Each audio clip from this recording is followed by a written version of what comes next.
Takut dinilai orang itu wajar, tapi kadang bisa menghalangi langkah kita. Apa jadinya jika kita terus dihantui penilaian? Selamat datang di Ruang Tumbuh. Chapter 1, Pahami apa itu penilaian. Penilaian itu sebetulnya adalah pandangan atau evaluasi orang lain terhadap diri kita. Saat kita berpikir tentang apa yang orang lain lihat dari kita, kadang pikiran-pikiran itu membuat kita merasa terjebak. Kenapa bisa demikian? Karena penilaian itu datang dari kecenderungan manusia yang alamiah. Kita ingin diperhatikan, tetapi juga ingin disukai. Bayangkan saat kamu ingin menunjukkan bakatmu, namun di sisi lain, ketakutan akan penilaian negatif membuatmu mundur. Ini adalah kondisi yang umum, dan penting untuk kita sadari.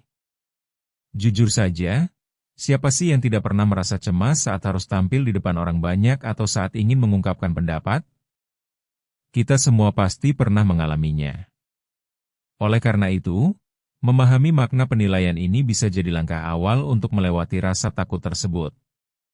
Dengan lebih mengenali bagaimana penilaian dapat mempengaruhi kita bisa mulai menumbuhkan kesadaran yang lebih dalam tentang diri sendiri dan bisa lebih siap saat menghadapi penilaian dari orang lain.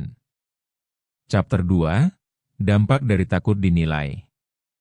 Takut dinilai dapat memengaruhi banyak aspek dalam hidup kita. Misalnya, saat kita gagal melakukan sesuatu karena menghindari penilaian, kita justru memperkecil peluang untuk belajar. Kita bisa merasa terjebak di zona nyaman dan kehilangan banyak pengalaman berharga. Akibatnya, kita akan mengulangi pola yang sama berulang kali. Coba pikirkan, apakah kamu pernah melewatkan kesempatan hanya karena takut dinilai? Jikalau iya, kamu tidak sendirian. Hal ini bisa terasa sangat mengganggu ketika kita melihat orang lain maju dan kita hanya berdiri di tempat. Inilah yang sebenarnya kita sebut sebagai harga dari ketakutan itu. Kita seringkali menjadi tahanan pikiran sendiri dan melupakan potensi yang sebenarnya ada di diri kita. Jika kita terus-menerus membiarkan ketakutan mengatur hidup kita, maka setiap kesempatan yang datang bisa saja terlewatkan begitu saja. Jadi, penting untuk mengidentifikasi apa yang membuat kita takut agar kita bisa mencari jalan keluar dan mulai berani mengambil langkah. Chapter 3, Membedakan penilaian positif dan negatif. Tidak semua penilaian itu buruk. Ada penilaian positif yang bisa membuat kita berkembang. Penting untuk menyadari bahwa kritik bisa jadi pelajaran berharga. Ketika kita menerima feedback atau masukan dari orang lain, bisa jadi itu membuka mata kita terhadap sudut pandang yang tidak kita lihat sebelumnya.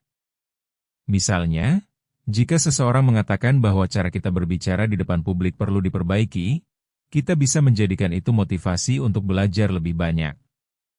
Sebaliknya, jika ada yang hanya mengkritik tanpa memberikan saran, mungkin sebaiknya kita tidak terlalu memikirkannya.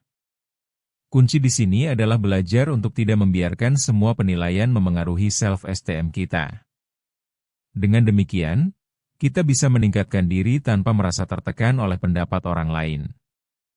Selalu ingat, penilaian positif dapat memberi kita semangat untuk maju dan belajar hal-hal baru. Chapter 4, Langkah menghadapi penilaian. Ketika kita menghadapi penilaian, penting untuk memiliki strategi. Pertama, coba untuk tidak mengambil penilaian secara pribadi. Ingat, pandangan orang lain seringkali dipengaruhi oleh pengalaman mereka sendiri. Kedua, kenali nilai diri sendiri. Dengan memahami apa yang kita miliki dan siapa kita bisa lebih tenang menghadapi pendapat orang lain. Ketiga, cobalah berlatih dalam situasi yang sedikit menantang. Hal ini bisa membantu kita membangun rasa percaya diri. Keempat, berbicaralah dengan orang-orang yang mendukung kita. Lingkungan yang positif akan membantu memperkuat mental kita. Dan kelima, terima diri sendiri dengan segala ketidaksempurnaan yang ada. Semua langkah ini bisa membuat kita lebih siap menghadapi dunia yang kadang bisa keras. Ingat, setiap orang memiliki cara pandang yang berbeda. Jika kita mampu menjaga fokus dan tetap terbuka terhadap penilaian yang membangun, kita bisa tumbuh menjadi versi terbaik dari diri kita. Chapter 5, Membangun kepercayaan diri dari diri sendiri. Kepercayaan diri bukan hal yang instan, butuh proses. Dalam perjalanan itu, kita perlu belajar mencintai diri sendiri.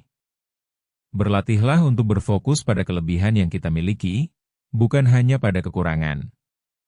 Mungkin saja, kita sering tidak sadar akan potensi yang kita miliki. Saat kita merasa baik tentang diri sendiri, penilaian orang lain tidak akan begitu berpengaruh.